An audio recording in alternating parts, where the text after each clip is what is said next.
Bam,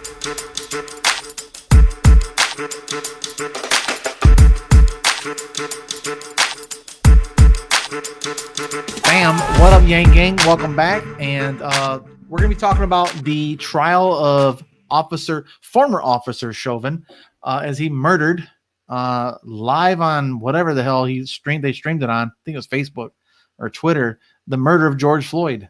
And so his defense is coming up with a strategy of saying it was a heart condition. And so Chauvin, whatever the hell his dumbass name is up on 3 separate murder charges: second-degree murder, third-degree murder, and second-degree murder manslaughter. And so this is on the CBS news.com. Here's a quote here: Floyd died of lack of oxygen, caught in vice between officers and street, expert says, which other than his knees. It says the official death is from a low level of oxygen that damaged his brain and causes his heart to stop. A medical expert testified Thursday in the trial of Derek Chauvin. Yeah, that seems pretty obvious. But the thing is their defense is that he died because he had a heart problem and had a history of drug use. So trying to blame him for his own death. And it does say later on in this article where it says that any normal, otherwise healthy person would die from the exact same injuries. It doesn't matter if you have a bad heart or not. They're killing you. And also here it says about this knee. He said the knee on Floyd's neck was at various points putting pressure on Floyd's hypopharynx, a small area at the bottom of the throat, further compromising his breathing. Guys, if you've ever been choked, man, there's nothing scarier than being choked out. And someone who used to do wrestling and dabbled in MMA and shit and jiu-jitsu, man, getting choked unconscious is a scary thing. Being choked unconscious for 9 minutes. Now, an important point here too, the Dr. Martin Tobin, one of the things he testified to was that his foot remained on George Floyd's neck for 3 minutes and 27 seconds after he'd taken his last breath. Yeah, after he went totally limp. So he was pretty much already dead at that stage, and he just kept his foot on there. There is no way that's fentanyl. There's no way that's a heart condition. That right. Is, you were choked to death. You actively were choked to death. People watched it happen. Yeah. Well, there's one witness I watched live one day when I was driving between patients. He's an MMA fighter, and he was there. He actually called 911 on the cops. And they said, "Why'd you call 911?" He goes, "Because I was witnessing a murder." And he goes, he had 2 pressure points, oxygen to the brain, the right side of his neck, left side of his neck, concrete, and a knee.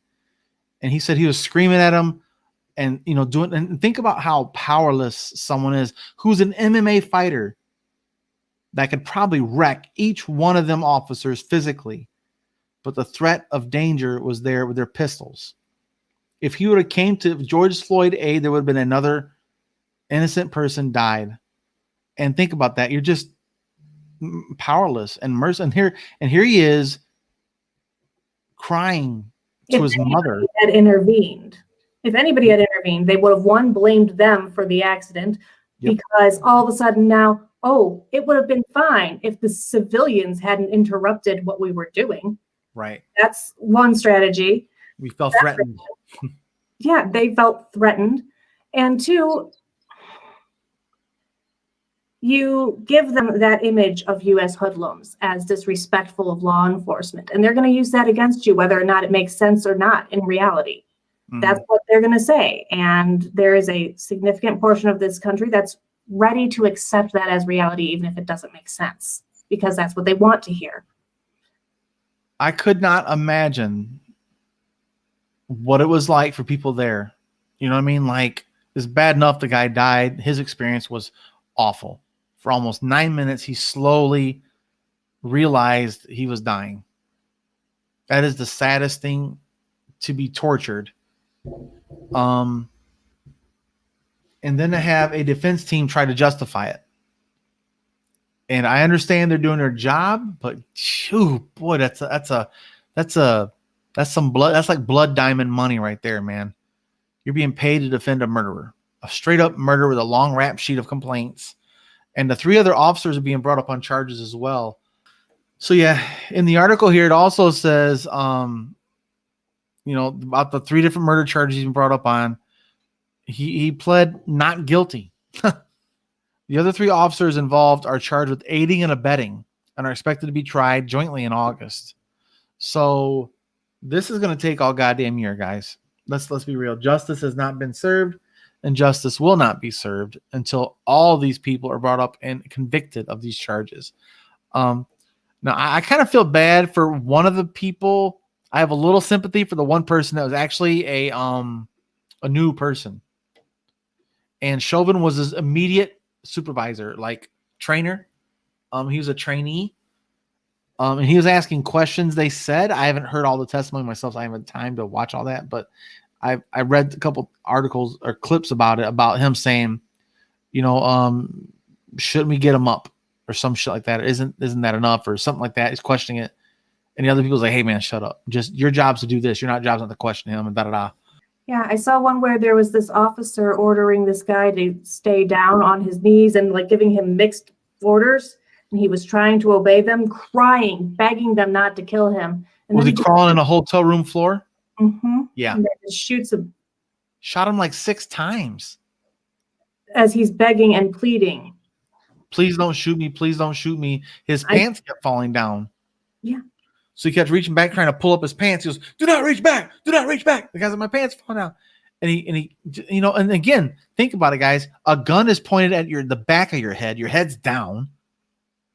And I know it makes sense to say, well, then don't reach back. Let your pants fall down. But that's easy to say when you don't have a gun pointed at your head. Like 3 officers.